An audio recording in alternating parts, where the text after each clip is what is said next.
শিলিগুড়ি নন্দীগ্রামে ৮ থেকে ১০ জনের একটি ডাকাত দল অপরাধমূলক কাজ করার জন্য সংগঠিত হয়েছিল। গোপন সূত্রে খবর পেয়ে অভিযান চালায় নিউ জলপাইগুড়ি থানার পুলিশ।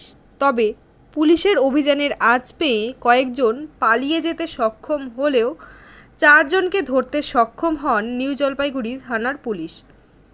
ধৃতদের হেফাজত থেকে উদ্ধার হয়েছে ডাকাতির উদ্দেশ্যে নিয়ে আসা নানারকম অস্ত্রশস্ত্র। ধৃতদের নাম মিন্টু মাহাতো, সৌরভ সরকার, আকাশ সরকার এবং মোহাম্মদ সাইরুল। ধৃতদের আজ জলপাইগুড়ি আদালতে পেশ করা হয়।